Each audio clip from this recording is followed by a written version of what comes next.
What's up mga idol, meron lang akong napansin sa mga video ko. Ang daming nitong views pero yung like ko kunti lang tas wala ring nagsha-share, di ko alam kung ba't ganon.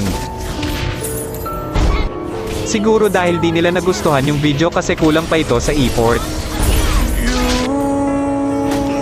Napag-isip-isip ko na mas kailangan ko pagalingan kasi pangarap ko talaga na makilala at hangaan. Sa mga content creator dyan na kagaya ko, galingan natin, maraming nag-iintay sa atin, kailangan lang na mas galingan pa natin.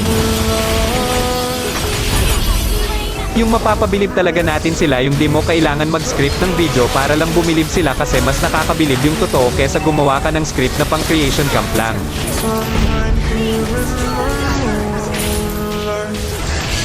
Antayin nyo lang ako mga idol, mapapabilib ko rin kayo sa bawat video na gagawin ko at hahangaan nyo rin ako balang araw. Maraming salamat.